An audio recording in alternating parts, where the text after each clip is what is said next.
YouTube, on va s'attaquer à la partie cuisine. Il y a eu pas mal d'avancées, donc j'ai fini les plaintes et j'ai fait ma structure pour ma porte. J'ai pas filmé, mais voilà, c'est une structure en bois que j'ai fait. Très belle, je trouve. Enfin, c'est solide. J'ai fait des joints aussi, tout sur le pourtour. J'ai fait en sorte que dans l'écartement puisse passer mon ballon d'eau chaude. Donc là, ce qu'il va falloir faire, c'est commencer à peindre la structure en blanc. Et aussi, ce que j'ai décidé de faire après, c'est de couper des portes Ikea que j'ai acheté en déstockage. J'ai juste celle du haut. Il va falloir la couper légèrement sur le côté au niveau de la largeur et en hauteur aussi. Donc ça, on le fera plus tard. Et pareil, je mettrai une porte du même type en bas. Mais ça va rendre vraiment bien. Et au moins là, on pourra bien cacher la partie chauffe-eau de la partie stockage qui sera sur la partie supérieure. Ce que j'ai fait, c'est que j'ai poursuivi avec les plaintes là, tout autour. Une petite découpe un peu comme ça là. Vous voyez, double biseau là, hop. Donc là, il va falloir mettre le joint, repeindre et on sera parfait. J'ai continué aussi les plaintes dans le couloir. Donc là, c'est fini dans le couloir, dans l'armoire et tout. Pareil, il va falloir mettre du joint, du mastic acrylique. Vous voyez là, c'est clean. Partout là, hop. Donc là, il faudra mettre du mastic acrylique, repeindre et on sera bon. L'autre chose que j'ai fait, c'est mon palier de porte, qui est vraiment top. Je me suis débrouillé avec une disqueuse pour vous dire, pour faire l'arrondi, et je l'ai fait en chaîne.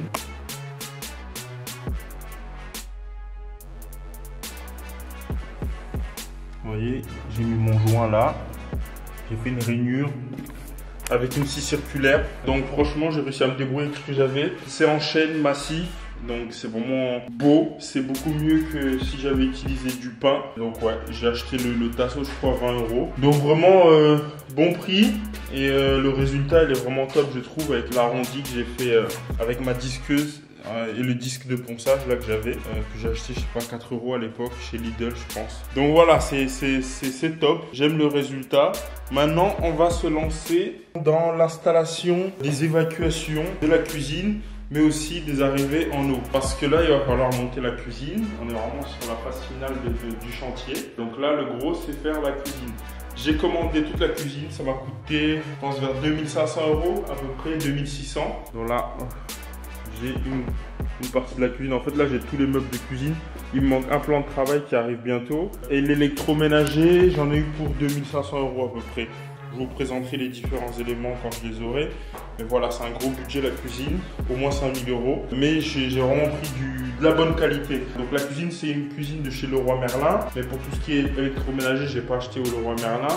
J'ai pris en lave-linge du LG, en frigo du LG, du Bosch en lave-vaisselle, la plaque induction Sauter.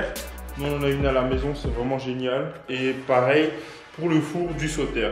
Ça c'est vraiment de la qualité, donc je vous conseille cette marque en tout cas. Et pour la hotte, j'ai pris ça par contre la marque, je sais pas ce que ça vaut, une Confi sur Cdiscount.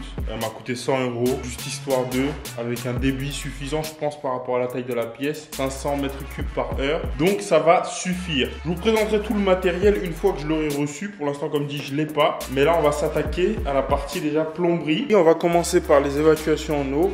Et après on va faire toute la partie liaison multicouche. Donc pareil que dans la salle de bain et que j'ai fait pour le chauffe-eau. On va couper le cuivre.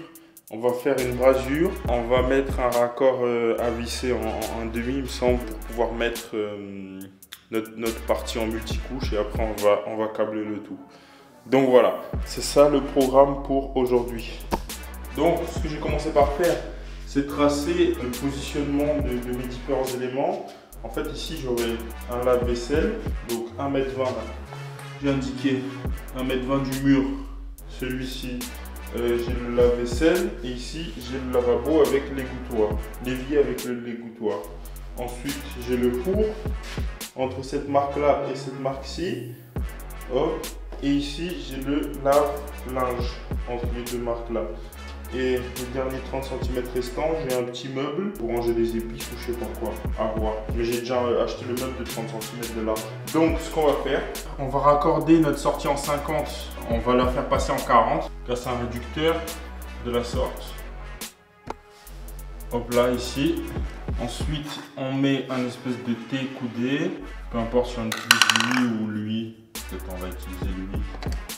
Un T-coudé comme ça. Ensuite, ici, on va mettre un raccord en 40. Un flexible, celui que j'ai là, qu'on va recouper par la suite. Au moins, ça nous laisse la flexibilité de pouvoir ajuster notre évacuation de sortie que j'ai montée. Donc, j'ai acheté un évier chez Leroy Merlin avec la cuisine, forcément. Ce que j'ai fait, c'est que j'ai monté toute l'évacuation qui est assez large. Et du coup, en fait, cette partie-là, on va devoir la raccorder au réseau. La chose est que ça prend pas mal de place. Je ne sais pas exactement comment ça sera. Donc, je ne peux pas faire une installation en dur. Le plus simple dans le cas présent, c'est de faire quelque chose d'assez flexible qu'on pourra recouper par la suite pour pouvoir l'ajuster au mieux. C'est pour cette raison que là, que je veux mettre un flexible de 40. Et ce qui est cool sur ma bombe, mon siphon d'évier, c'est que j'ai une partie là pour brancher lave-vaisselle directement dessus. Donc en fait, j'aurai pas besoin de mon raccord là pour le lave-vaisselle. Ça va prendre moins de place. Tout sera ici sous l'évier. Donc ça, c'est cool. Ensuite, on continue avec un raccord droit là, tout le long, qui va suivre avec une certaine pente pour le brancher à ça, mon siphon pour la machine à laver. Pas ici, là, à peu près. Et après, on a un flexible qui va rentrer là-dedans, qui est déjà dans la machine à laver. Donc c'est tout. Rien de bien compliqué. On va mettre des colliers là au mur. Commencer déjà par couper l'alimentation en eau qui nous gêne un peu. Et on va faire le branchement. Donc let's go. Donc comme dit, on commence à couper la disqueuse les parties cuivrées. Je vais couper vers là, je pense. Ouais. On commence par là, je pense. Après, on verra s'il faut.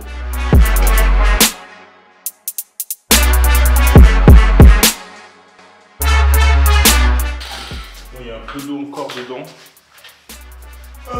Mais j'ai tout éteint. Je vais protéger un peu histoire que ça dégueulasse pas tout. Laisse se vider légèrement. Avant de faire quoi que ce soit, il va falloir poncer ces deux tubes en cuivre pour pouvoir les apprêter en fait. Je vais prendre du papier à poncer, je vais commencer à poncer pour qu'il soit propre et que le cuivre apparaisse, enlever toute la peinture. Bon, on a deux tailles différentes. En haut, c'est du diamètre 14 et là, c'est du 16. Là, c'est l'eau chaude, ça, c'est l'eau froide. Vous voyez, là, je les ai bien mis propres, j'ai bien poncé. Donc là, ce qu'on va pouvoir faire, c'est mettre le liquide décapant, éteint cuivre. Donc j'en mets tout autour là dedans. Je griffe aussi la denture ici pour être sûr que si jamais il y a de la filasse, ça accroche. Maintenant, je vais voir si je mets pas un raccord libre là. Et après on peut souder le tout. Bon, je vais mettre des raccords libres ici. Dans tous les cas, je peux démonter si jamais il y a besoin de changer le joint. Donc ça pose pas de problème vu que c'est sous l'évier. Donc voilà. Et au moins c'est plus facile à l'installation. Et si jamais il y a besoin de changer quoi que ce soit, on peut démonter sans avoir à tout casser. Donc c'est cool. Donc ce que je fais déjà, j'enlève de l'acétone, celui-là aussi. Donc un chiffon là, hop, hop, un coup d'acétone là, pour enlever toutes les impuretés. Donc maintenant, le décapant, je pense qu'il est dedans. On en met partout ici. Pareil sur nos embouts, sur nos raccords plutôt. Hop là. Et le second, on fait de même. Hop là. Ok. Maintenant, on prend notre lampe à souder, à bradurer, ça comme vous voulez, notre étain et le briquet.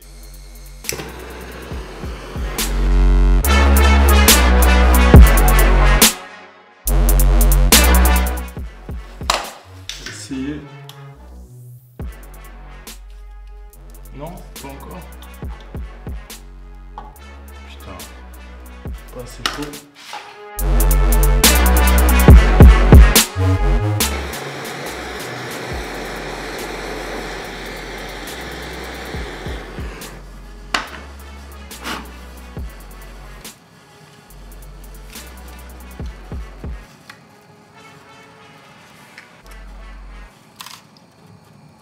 On en met bien derrière.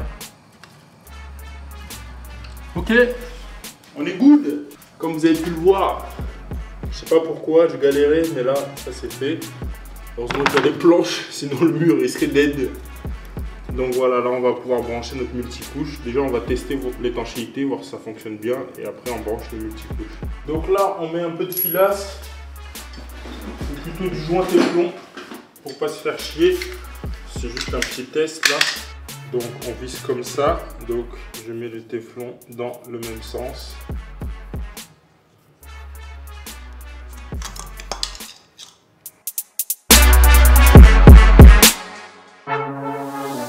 Je pense que ça suffit. Pas besoin de mettre 10 000 couches.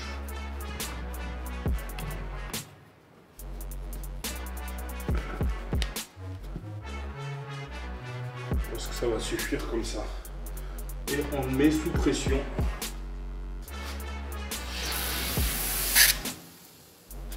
Vous voyez là, ça fuit ici. J'ai pas assez mis en bas là. Ouais, c'est possible. Donc c'est parti. C'est à ça que ça sert le test. Donc j'enlève celui-là. Ça va vider l'eau. Et c'est parti. Bon, seconde tentative. Ah. Putain, c'est une dinguerie. Pourquoi ça?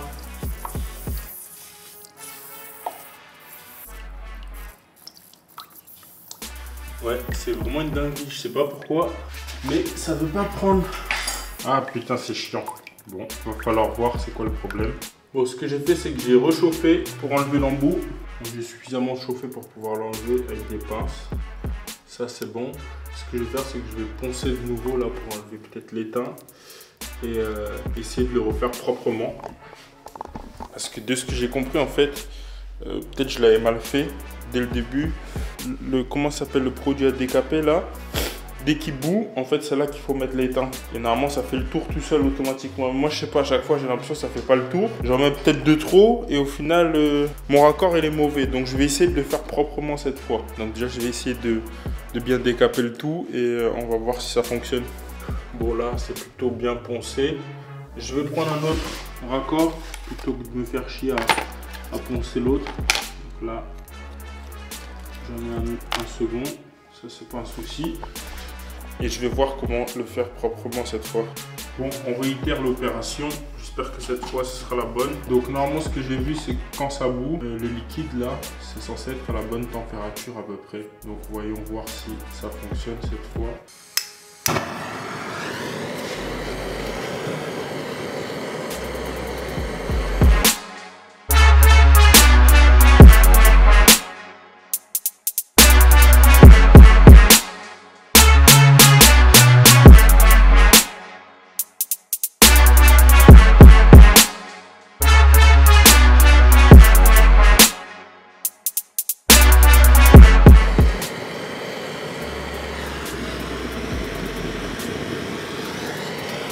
Putain, mais c'est un truc de ouf. Ça ne veut pas fonctionner aujourd'hui.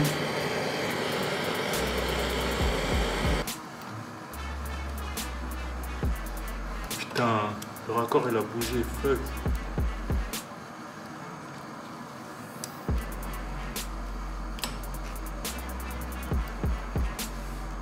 Eh, j'ai pas de chance là. Pourquoi le raccord il bouge, wesh? C'est lui que j'enlève. Pas bon aujourd'hui. Bon, là je sais pas expliquer pourquoi ça foire. Troisième essai.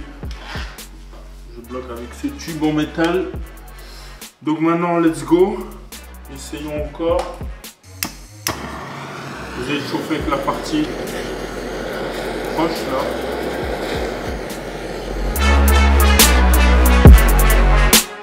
J'espère que là c'est bon. Donc je vais laisser sécher à l'air libre. Je touche rien. Et enfin refroidir. Je vais mettre le bouchon et je vais essayer de mettre sous pression. Bon, nouveau test sous pression. Ok, là on est bon, enfin. Putain, je sais pas c'était quoi cette merde. C'est bien foutu de ma gueule cette brasure. Là je suis content. Maintenant on va tester en haut. Là vous voyez, là ça coule pas, j'ai bien serré. Ce que j'ai fait, c'est que j'ai raccordé l'entrée de l'eau chaude, de l'eau froide, à la sortie vers l'eau chaude. Comme ça, ça traverse les tuyaux. laisser sous pression. Et là on est clean. Je vais mettre peut-être un petit truc en bas, laisser sous pression un petit peu et après on est bon. On va d'abord faire l'installation en multicouche, comme ça après on calera le reste du PVC en fonction. Donc en gros, imaginez la selle froide, elle passe dans une jonction en T pour aller vers l'eau froide du robinet. Elle continue vers le robinet multicouche qui va nous contrôler après une jonction en T, l'arrivée en eau dans le lave-vaisselle et dans le lave-linge là-bas. Pareil ici on a un raccord libre en multicouche pour l'eau chaude qui va aller directement avec un tube multicouche vers l'eau chaude du robinet, c'est tout. Donc c'est tout simple, on va câbler ça. Comme ça une fois que ça c'est fait, vraiment là je m'occuperai de la partie PVC. Donc au niveau du chauffe-eau, j'ai purgé l'eau pour éviter que ça coule ici.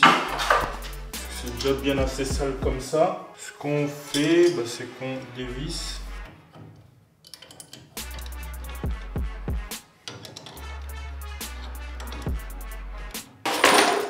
Donc là on prend les joints en caoutchouc 15-21 et on va mettre notre raccord libre 60 cm, ça nous amène à ici. Si on veut toutes les vannes sous le lavabo, on imagine qu'on met la vanne là, donc là on met la vanne, celle-ci. Si on imagine qu'on a le raccord là, ensuite on raccord comme ça ici et la vanne. En fait le bout là il nous suffit. On commence par ébaburer le tube de part et d'autre.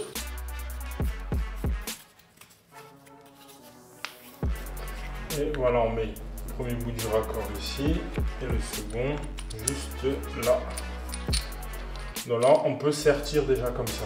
Bien sûr on s'assure que notre tube arrive au fond, donc on voit la partie du tube dans la marque là, vous voyez. Là on est bien au fond. Avec le diamètre 16, on vient sertir.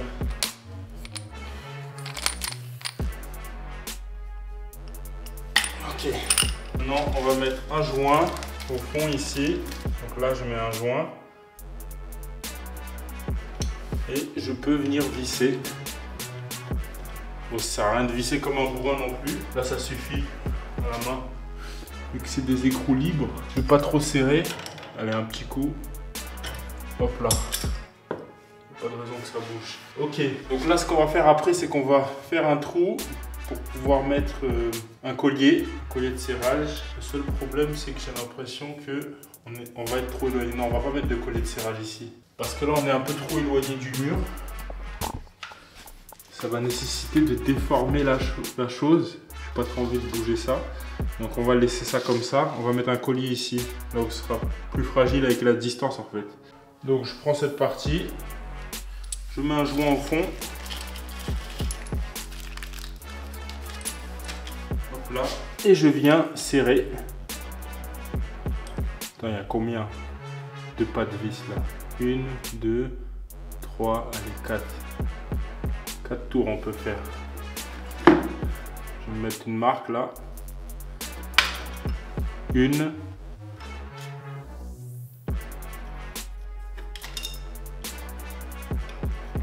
2.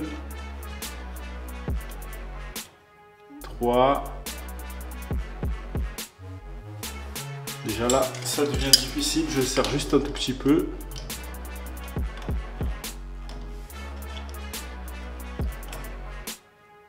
Allez, ça suffit comme ça. Bon, l'avantage c'est qu'on a un robinet là. Du coup, je peux mettre sous pression pour tester.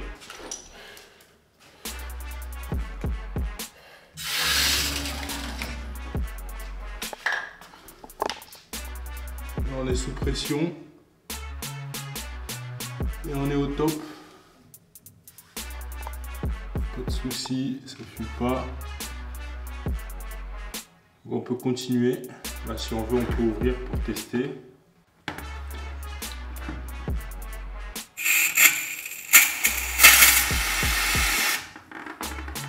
Vous voyez. Ok, on est bien, on continue. Et bah mince alors, en fait, je me suis gouré. Voilà, je voulais me dépêcher. Du coup, en fait, moi, je voulais mettre un raccord comme ça pour le robinet. Je peux le couper là. Et de part et d'autre, je rentre lui. Ok, c'est bon. Je peux me rattraper, c'est cool. Mais voilà, la prochaine fois, il faut que je fasse attention. Ok, donc là, ce que je fais, c'est que je vais couper le tube avec ça.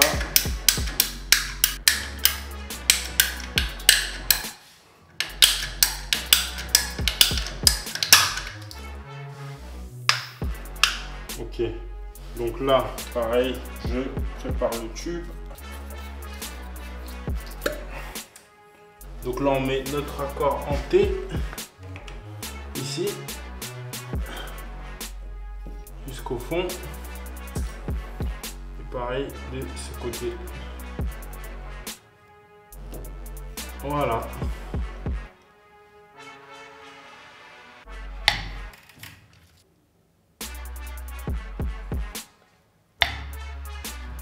Ok, on met sous pression pour tester.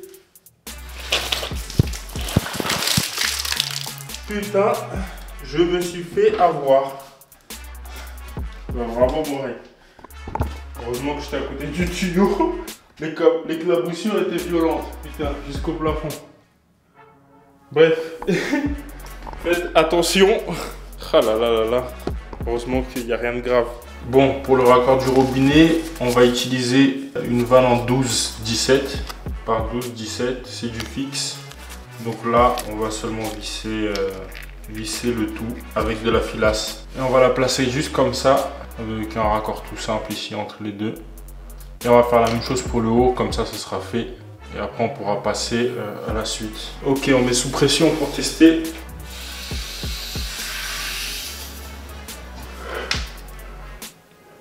Ici ça fuit. Alors est-ce que c'est pas assez serré ou bien je vais serrer un peu plus? Ou peut-être que j'ai trop serré. Écoutez, je vais l'enlever. Je vais vérifier si j'ai pas trop serré. J'ai vérifié, le joint est intact, donc ça veut dire que j'ai pas suffisamment serré. Donc je vais essayer de serrer plus. On re-essaye sous pression. Non, pas encore assez serré. Putain, mais c'est vraiment chiant.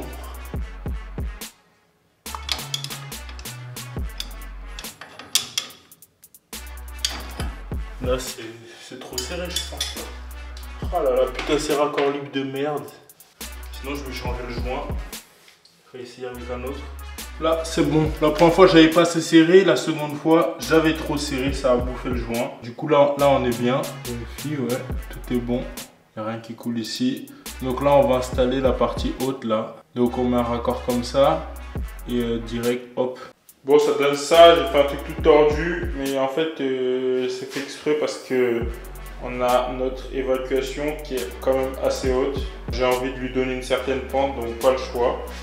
Je suis obligé d'avoir une pente de la sorte pour pas être non plus trop proche des prises. Ce que je vais faire maintenant, c'est que je vais attendre de commencer à faire la cuisine pour faire l'évacuation, pour placer en fait au milieu mon évacuation justement. Parce que comme tel en fait, je sais pas vraiment prédire comme il faut.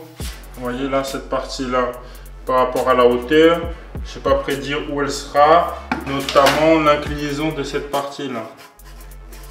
Si je mets un flexible mais que le flexible est trop court, je pourrais pas forcément l'amener à la sortie là.